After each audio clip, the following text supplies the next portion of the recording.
RuneScape has a rich, varied past. The game's been around for almost 20 years, and while it's received regular updates throughout the entirety of its lifespan, what I love is that everything from its past has remained a part of the world. Many of us grew up with this game, and experienced the meta change as new items have made their way into it. Every era has its best in slot gear. In 2020, us plebs gaze upon twisted bows and infernal capes in the same way we once did to dragon chain bodies and abyssal whips.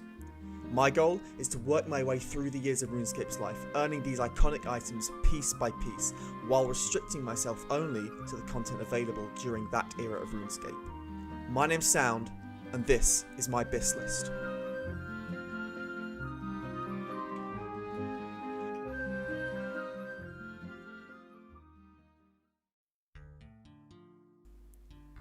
The year is 2001.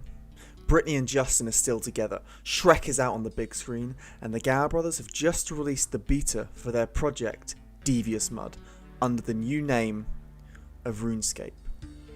This came to be what we now know as RuneScape Classic, the Wild West of Gillinor. And along with it came one of the most iconic challenges in gaming history, Dragon Slayer. Our gear setups in 2001 will revolve heavily around melee. Magic was relatively strong, but lacked the necessary runes to make it consistent, and well, range was just trash. Our Bis setup for range will consist of a shortbow and bronze arrows, as alongside the regular crossbow and bronze bolts, these were the only ranged weapons in the game. We'll be comboing this with the only range specific armour in the leather body, gloves, boots and a cape for fashionscape, as well as making use of the all-round strength of the Amulet of Power. For magic, we'll be using a regular air staff, black wizard robes because we're not a nerd, a black skirt and cape to add style points, and finally adorning ourselves with an enchanted sapphire amulet for a thick +10 magic attack bonus. However, what we lack in finesse and intellect, we make up for in brute strength. We'll be rocking a full set of rune plate armor, as well as a rune battle axe and kite shield. To get the plate body, we'll need to complete Dragon Slayer, which has us searching the world far and wide to find keys, maps and boats, all with one goal in mind: slay Elvarg, the legendary dragon of Crandor Island. Before I do anything else, I'm going to drop everything that I got from Tutorial Island. Tutorial Island was released in 2002, so I'm assuming that all of these items that I got upon completing it were also implemented at that time. I did find some posts from the original RuneScape page about something called a starter kit in 2001, but I couldn't find any evidence online as to what this was. So I decided to just play it safe and drop everything I got from the island, starting from scratch. I've put a more specific description of the full rules of this account in the description, but I'm going to go over the very basics here. Number 1. At any given point, I'm locked to a specific year in RuneScape's history. I may only utilise aspects within the game which would have been available during my current era.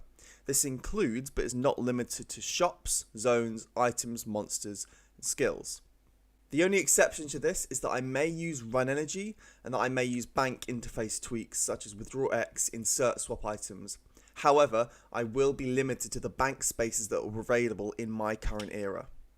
Number 2, I may trade with other players, but I'm not allowed to use the Grand Exchange until I reach the 2007 era. Number 3. Once I've completed all the quests as well as obtained all of the items in my Bis list for ranged, magic and melee in that era, I progress to the next year, unlocking all of its content. Then, my next journey begins. My short-term goals are this. I'm going to try and complete all of the free-to-play quests to gain entry to the Champions Guild. I'm going to do this by just doing laps around the world map and just completing tasks as I go and picking up items. Once I've got entry to the Champions Guild, I'm going to start working on my best in slot range and magic gear. I completed Cook's Assistant, the Restless Ghost and Ernest the Chicken and made my way towards Varrock. With my newly acquired cash, I went to Draenor Village to get some cheap food from Fortunarito, but I googled it and he was released in 2006. So now getting wine from that guy is a long-term account goal. So I've been thinking about how I'm going to do the Shield of Arrav, because I do need a partner for it, and there's a clan chat you can join to find a partner for Shield of Arrav very easily, but that wasn't around in 2001.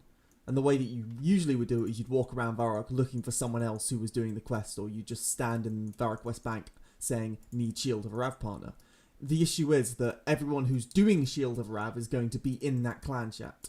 So I'd need to find someone who hasn't started the quest yet and is willing to start the quest there and then.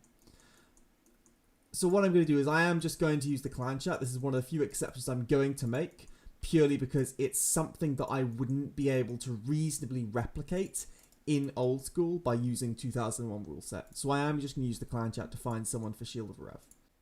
I needed to get 15 mining and smithing so I could get the iron to complete a Knight's Sword and Doric's quest. However, when I was mining tin and copper, I managed to get an uncut ruby from the ore, which is fantastic. There was no way to get gems other than mining in 2001. The rare drop table didn't exist, so this is the only way I could have gotten a gem. This ruby can be used to make an amulet of strength, which is going to be my best in slot melee amulet, so I'm super chuffed to get that out of the way early on. I'm just doing my last inventory of mining. I'm level 20 mining, so I'm probably not going to get another level. And I got a clue scroll from a geode. It's a beginner. I am just going to drop this because it's content that wasn't released in 2001. We've got a fairly big clue scroll grind coming up when we hit 2004, but I'm not going to save any clue scrolls when they become available. I'm just going to drop any clue scrolls that I do get, and we'll start doing them when we hit the 2004 era. In RuneScape Classic, you couldn't note items from the bank, and the only items you could note were raw fish, ores, and bars. This could be done by going to Niles, Giles, and Miles in Draenor Village, who would exchange the unstackable resource for a stackable certificate for the purposes of selling to other players. Because that functionality is no longer in the game, I'm counting noting items as part of the bank interface tweaks, which I am allowing. I had some work to do, so I just did some AFK fishing, and I got these and 17 fishing, so we'll click those later for some XP, but we've got a bit of a crisis on our hands. Our bank's full. Back in 2001, the max bank capacity was only 46. So we need to use some of these quest items so we have space to store anything else. Let's get questing.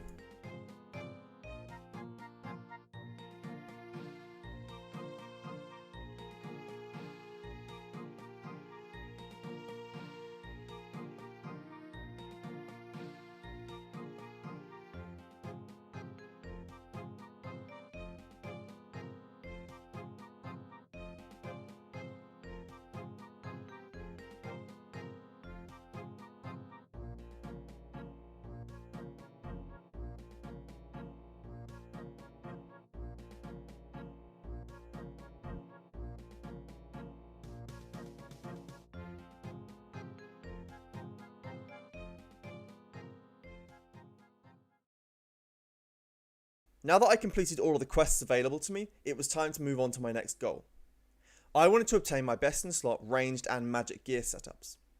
Most of these items can be bought from shops, however a few of them proved much harder to obtain. The black cape and robe are both attained as drops.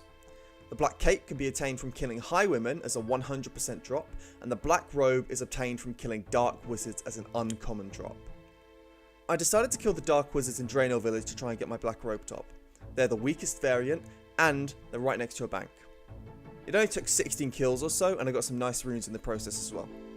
Interestingly enough, the black wizard robes were actually weaker than the blue wizard robes in RuneScape Classic, as they had one less magic power than their counterparts, despite being more difficult to obtain, as the blue wizard robes were a 100% drop from wizards versus the black, which were a uncommon drop from dark wizards.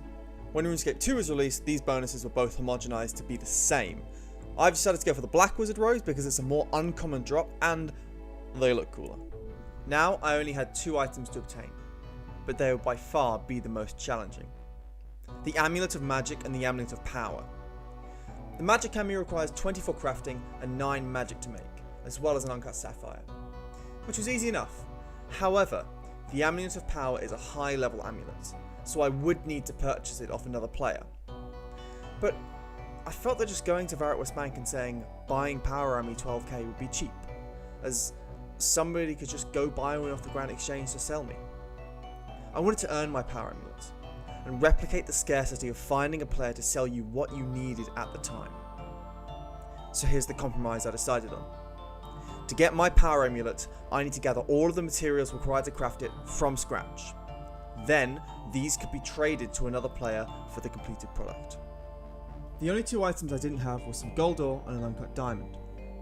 Gold could be mined at faulty mining or obtained as a drop from lesser demons, but the uncut diamond was a different story. Remember when I said that you could only get gems from mining in 2001? Well, let's get specific. Each time you successfully mine an ore from any rock, you have a 1 in 256 chance of mining an uncut sapphire, emerald, ruby, or diamond instead. This is a flat rate regardless of the level of ore you're mining. I couldn't find any information on how rare each gem was, but I had a hunch that it followed a similar probability distribution to that of the gem drop table. I reached out to Modash on Twitter, hoping I wasn't right. But I was right. This means that sapphires are the most common. Emeralds are twice as rare as sapphires, rubies twice as rare as emeralds, and diamonds are 4 times rarer than rubies. In other words, the probability of you rolling an uncut diamond when you successfully mine a gem from a rock is 1 in 29. Multiplied by the chance of you getting an uncut gem in the first place gives me the probability of mining an uncut diamond as 0.01%, or 1 in 7,424 ores. Armed with my trusty bronze pickaxe, I made my way to the Varrock southwest mine.